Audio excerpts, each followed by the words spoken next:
Genesis chapter 43. And the famine was sore in the land. And it came to pass, when they had eaten up the corn which they had brought out of Egypt, their father said unto them, Go again, buy us a little food. And Judah spake unto him, saying, The man did solemnly protest unto us, saying, You shall not see my face, except your brother be with you. If thou wilt send our brother with us, we will go down and buy the food. But if thou wilt not send him, we will not go down. For the man said unto us, You shall not see my face, except your brother be with you.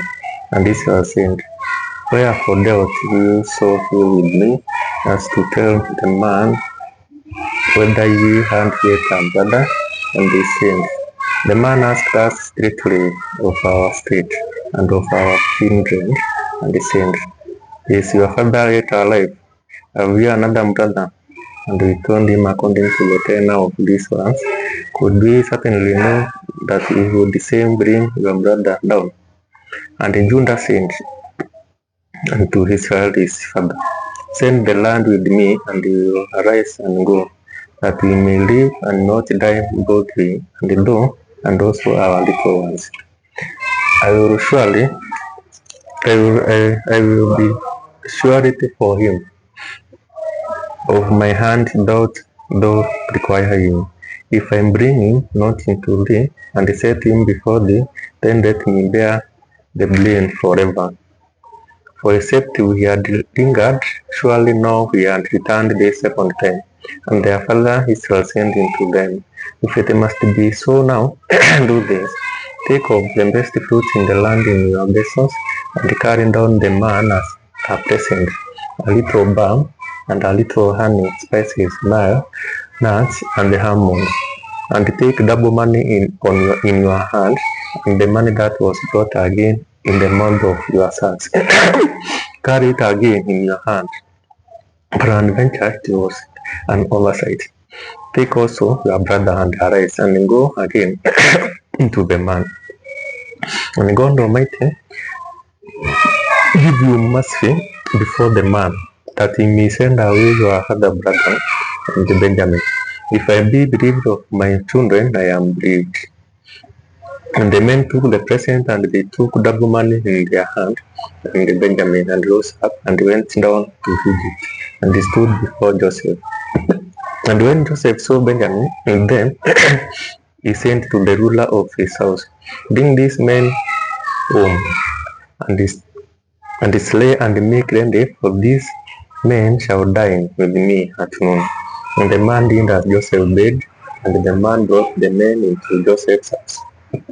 And the men were pained, because they were brought into Joseph's house, and they said, Because of the money that was returned in our sacks, at the first time we brought in, that we may seek occasion against us, and fall upon us, and take us for bondmen and our asses.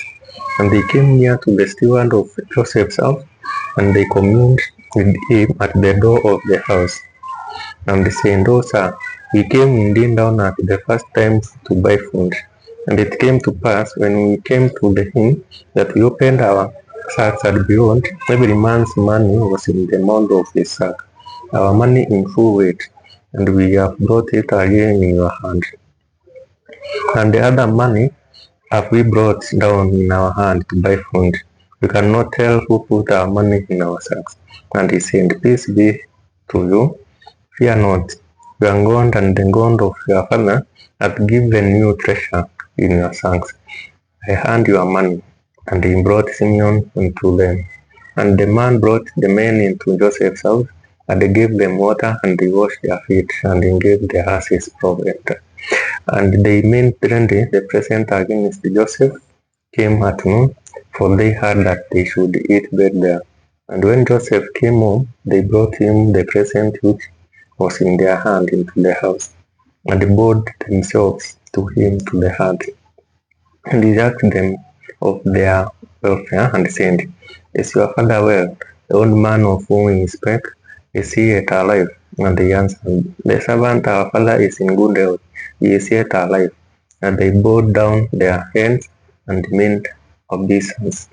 And he lifted up his eyes and saw his brother Benjamin, his mother's son, and said, Is this your younger brother of whom you spake unto me? And he said, God be gracious unto thee, my son.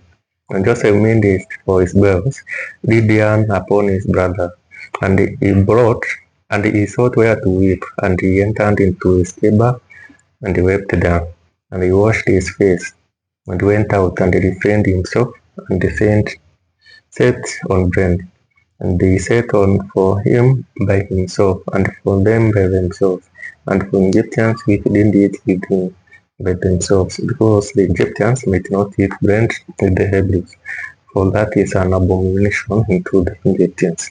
And they sat before him, the firstborn according to his birthright, and the youngest according to his food.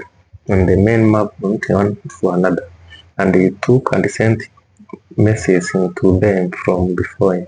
But Benjamin's mess was 5 times so much as any of theirs, and they drank, and they were merry with him. That is the end of chapter 4. Joseph continues to meet with his brothers, but still they haven't known him. He's still welcoming, but they still continue going down before him. His dream is coming to reality.